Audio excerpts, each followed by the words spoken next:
Assalamualaikum warahmatullahi wabarakatuh. Selamat pagi kepada semua anak-anak Lima Tanjung.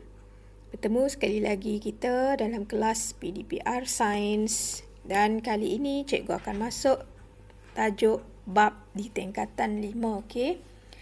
Kemarin, pelajaran kita pada hari kemarin ialah berkaitan dengan tenaga nuklear. Okey, tajuk terakhir kita untuk tingkatan 4 tenaga nuklear ialah berkaitan dengan kewajaran pembinaan stesen janakuasa nuklear di Malaysia. Okey, kita teruskan dengan tajuk di tingkatan 5. So, selamat datang ke tingkatan 5. Okey. Jadi, untuk tingkatan 5 ini kita mulakan dengan bab 1. Okey, bab 1 dan sebelum tu kita tengok dulu tema dia. Okey, untuk bab 1 ini tema dia ialah tema penyelenggaraan dan kesinambungan hidup.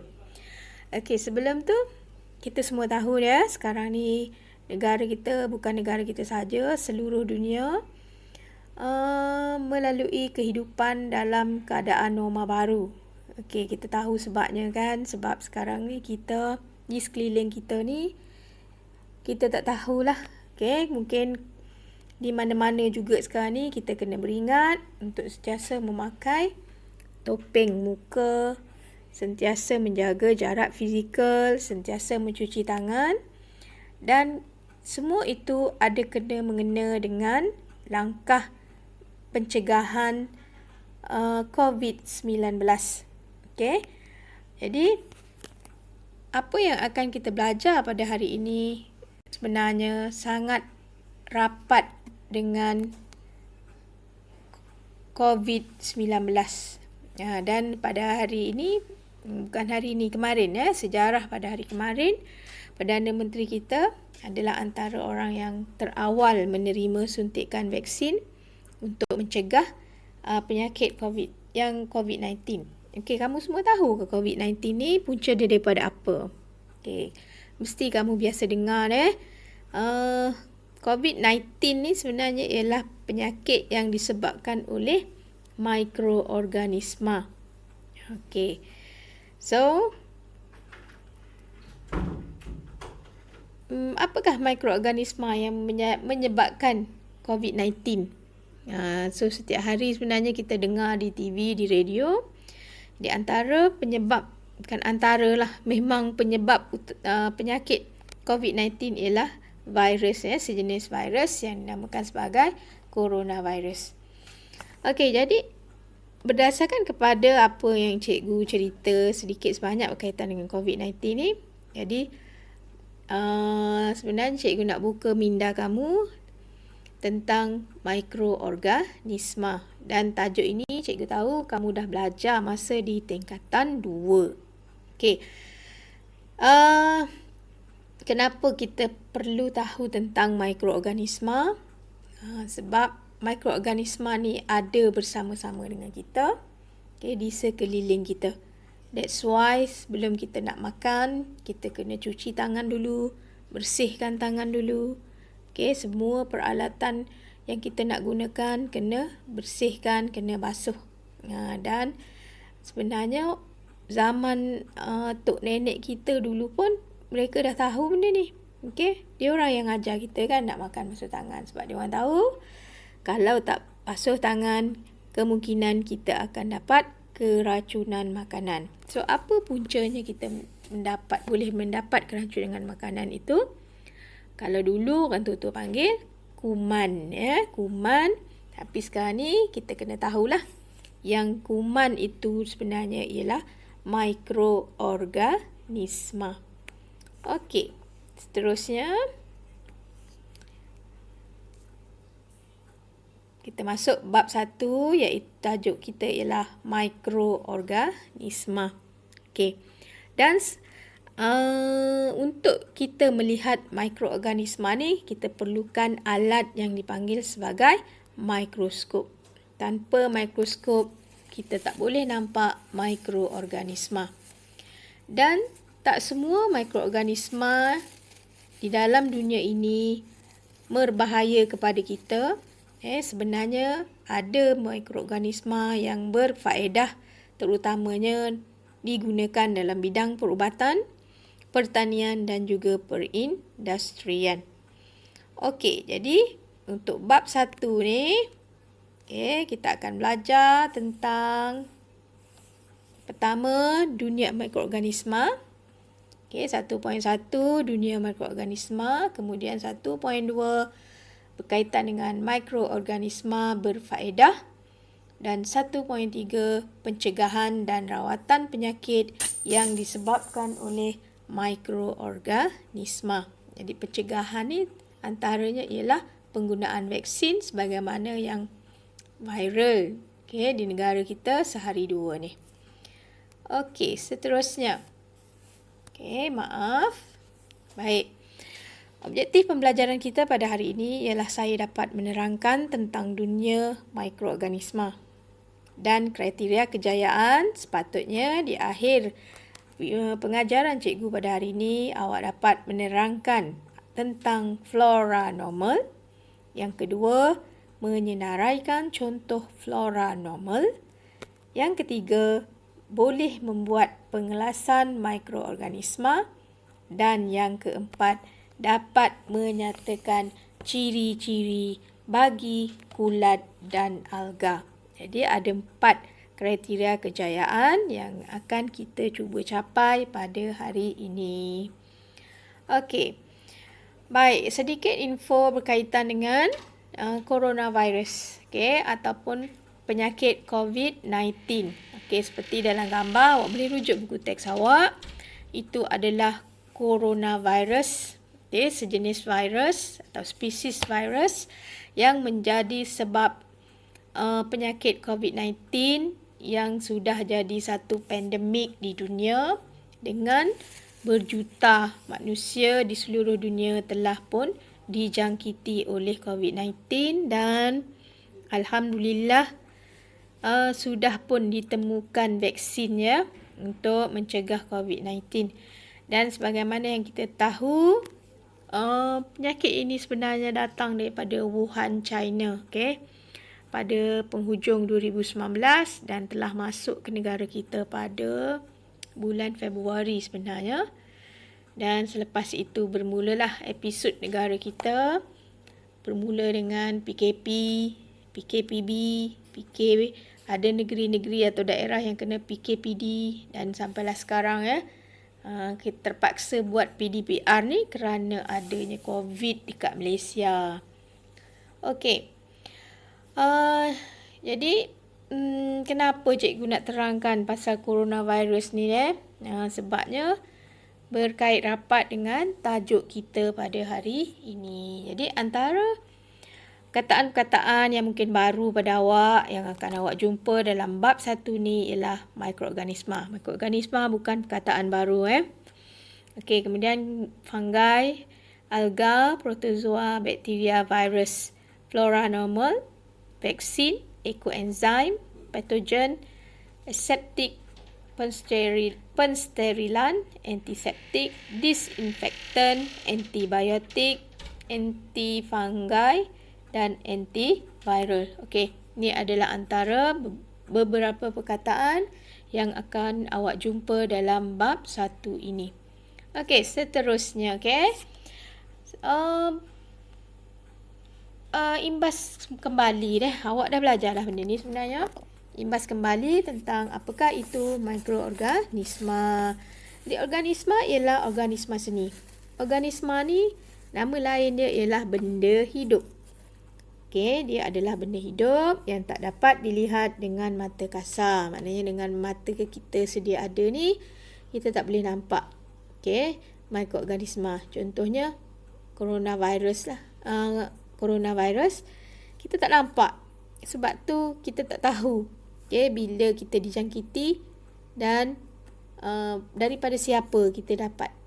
Sebab tak boleh nampak. Kalau nampak, kita dah lari dulu lagi. So macam mana orang boleh tahu mikroorganisma ni? Macam mana boleh nampak?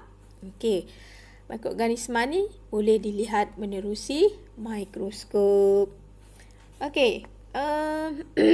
Seterusnya kita teruskan dengan apakah itu flora normal.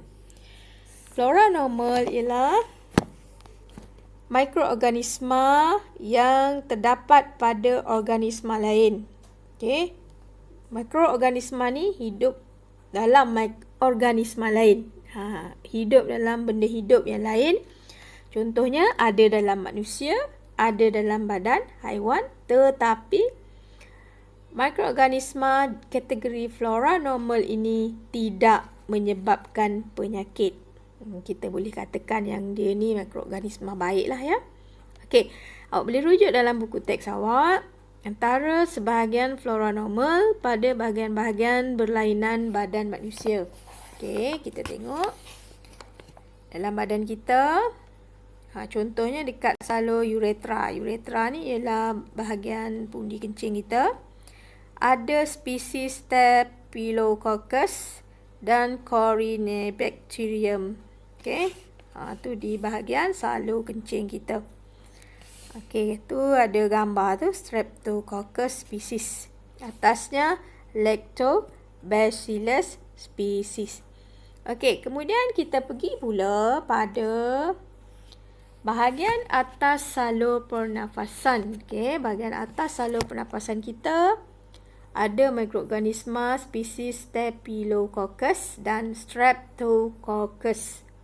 Okey, awak boleh tengok yang warna purple bulat-bulat tu, itu ialah Staphylococcus. Alright. Kemudian dekat bahagian kulit kita pun ada. Okey, kat bahagian kulit kita ada mikroorganisma flora normal, Staphylococcus species dan Corynebacterium. Dalam gambar tu ada bahagian atas.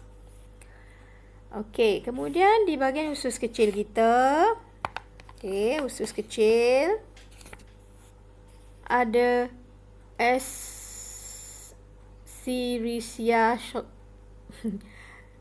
coli, Lactobacillus species dan Streptococcus species. Jadi itu adalah antara beberapa flora normal yang boleh didapati dalam tubuh manusia, okey, iaitu di bahagian uretra. Uretra ni salur kencing. Kemudian bahagian atas salur pernafasan kita di bahagian hidung. Kemudian di bahagian kulit kita dan di dalam usus kecil kita. Okey, itu adalah jenis-jenis flora normal yang ada dalam badan manusia. Okey, apa kepentingan flora normal kepada kesihatan manusia? Kenapa perlu ada flora normal ni di bahagian-bahagian tertentu badan kita? Okey, pertama, flora normal ni sebenarnya dia hidup dalam badan kita untuk bersaing dengan patogen. Siapa ingat lagi apa maksud patogen? Okey, contoh patogen ialah coronavirus. So daripada situ kita tahulah yang patogen ini sebenarnya ialah mikroorganisma yang menyebabkan penyakit. Jadi flora normal dia perlu ada dalam badan kita sebab dia nak bersaing dengan patogen. Dia ada. Okey, dia ada dalam badan kita dan dia akan bersaing dengan patogen. Okey. Untuk dapatkan nutrien serta menghalang pembentukan koloni patogen. Perlunya flora normal untuk mengelakkan kita daripada patogen. Flora normal terdiri daripada bakteria. Okey. Dia bukan virus, dia bukan kulat, tapi dia ialah bakteria yang mensintesiskan vitamin B12 dan vitamin K. Kepentingan flora normal yang ketiga ialah untuk merangsang pertumbuhan tisu badan seperti tisu kolon. Kolon ni ialah salur makanan kita. Okey. Salur untuk proses penyah tinjaan dan tisu di dalam salur pencernaan. Dan yang keempat, untuk merangsang pembentukan antibodi yang melawan patogen dan penyakit. Okey, itu ialah 4 kepentingan kenapa flora normal ada dalam tubuh badan manusia. Okey, seterusnya cikgu pergi pada pengelasan mikroorganisma. Okey, awak pun tahu dah ni. Mikroorganisma dikelaskan kepada 5 kumpulan seperti dalam rajah 1.2. Fungi, alga, protozoa, bakteria dan juga virus. Itulah dia 5 kumpulan utama mikroorganisma. Okey, cikgu teruskan dengan kulat ya. Okey, kita akan tengok ciri-ciri bagi kulat. Kulat atau fungi. Okey, kumpulan fungi atau kulat. Kita tengok saiz dia. Fungi ni saiz dia tak sama. Okey, berbeza-beza. Dan ada fungi yang mikroskopik. Contohnya cendawan. Kita boleh tengok dengan mata kasar cendawan. So cendawan ialah kategori fungi. Kemudian satu lagi ialah fungi mikroskopik. Kalau tadi makro, cendawan ialah makroskopik. Makro maknanya boleh dilihat dengan mata kasar dan satu lagi ialah mikroskopik. Mikroskopik ni contohnya ialah yeast dan muka. Yang mana ukurannya ialah 10 mikrometer hingga 100 mikrometer. Kecil sangat kecil lah. Okey. Fungi mikroskopik hanya dapat dilihat dengan bantuan mikroskop sebab dia kecil. Dan fungi seperti muka lazimnya dia wujud berkoloni. Berkoloni maknanya dalam kumpulan lah. Okey, untuk kategori fungi mikroskopik. Okey, contohnya ialah muka. Okey, contoh muka ni kalau awak sekarang ni ada dekat dapur, awak cuba tengok kok ada roti atau nasi-nasi yang dah lama, yang dah basi tu, awak tengok atas dia. Muka ni dia suka hidup atas roti. So, bila dah ada muka tu, tolong jangan makan lah. Kalau makan keracunan. Okey.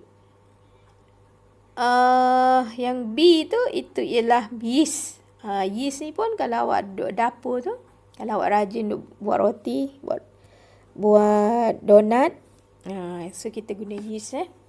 Yeast ni untuk bagi adunan kita tu kembang. Aduh kita kembang. Okey, itu ialah contoh kulat.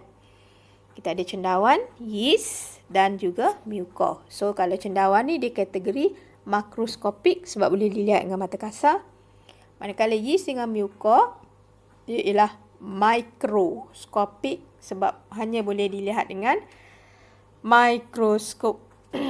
Okey, kita tengok ciri dia. Ada ciri-ciri kulat. Kita tengok bentuk. Okey, kita tengok ciri dari segi bentuk dia. Dia ialah unisel. So unisel ni dia hanya satu sel sahaja. Okey. So fungi unisel ialah seperti yeast.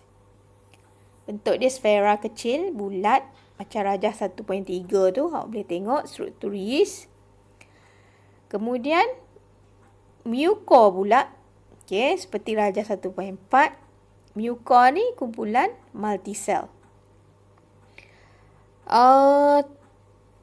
Untuk muka, dia terdiri daripada sporangium dan di dalam sporangium tu dia ada spora. Okey. Dan sporangium dia ni berbentuk sfera, bulat dan juga hifa, okey, yang berbentuk berbenang seperti dalam rajah 1.4. Okey, dia ada hifa dan di hujung dia ada sporangium. So sporangium ni dalam dia ada spora. So bila spora tu pecah, dia akan merebak dengan cepat. So itu yang menyebabkan dekat atas roti lama yang dah expired, apabila sudah ditumbuhi muka, kita boleh nampak berdasarkan tumpuk putih kehijauan. Okey. Seterusnya, okey, nutrisi dia. Okay, bagaimana dia makan nutrisi ni, pemakanan dia. Sesetengah fungi ni dia kategori saprofit. Apa saprofit? Dia dapatkan makanan atau nutrien daripada organisma yang telah mati. Tu bagusnya dia lah, dia tak ganggu benda hidup. Tapi dia hidup atas benda mati, bangkai contohnya. Lalu dia dapat makanan lah kat situ, nutrien dia. So ini dikategorikan sebagai saprofit. Okey, dan ada setengah fungi ni dia jahat sikit lah. So yang itu ialah parasit. So parasit ni dia dapat nutrien atau makanan daripada perumahnya. Apa itu perumah? Organisma yang dia duduk tu. Kalau dia ada kat badan kita, maknanya kita lah perumah dia. Okey. Contohnya 1.2 tu. Okey, ada Trichophyton rubrum, sejenis kulat dekat kulit. Yang ni kategori parasit. Fungi parasit. Okey, kita tengok habitat pula. Tadi nutrisi, Tadi nutrisi bentuk kita dah sentuh, bentuk sfera. Kemudian kita ada nutrisi, ada yang jadi saprofit, ada yang jadi parasit. Okey, dan seterusnya ciri yang seterusnya ialah habitat. Habitat ni ialah tempat tinggal semula jadi dia. So habitat dia lazimnya dihubung kait dengan nutrisi mikroorganisma. Maksudnya kat mana ada nutrisi, kat situlah habitat dia. Okey, contohnya fungi yang saprofit ni biasanya hidup di tempat yang banyak bahan yang reput. Dia banyak bahan-bahan reput kat situ. Contohnya tempat kumbahan najis, tempat buang najis, dekat kulit haiwan, pun dekat makanan-makanan yang lama lah, makanan-makanan yang dah nasi dah 2-3 hari. Okey, kemudian roti yang dah expired, tu tempat tinggal dia lah, sebab ada nutrien. Okey, fungi juga dia sesuai tumbuh di persekitaran yang gelap dan lembap. Dia suka tempat gelap, lembap, kat situlah nanti dia tumbuh. Okey, kalau musim hujan, kalau di rumah cikgu lah, musim hujan, cuaca lembap, kita boleh nampak kadang kat dinding kita jadi berkulat. Tu fungi lah tu. Okey. Baik. Ciri seterusnya ialah cara pembiakan kulat.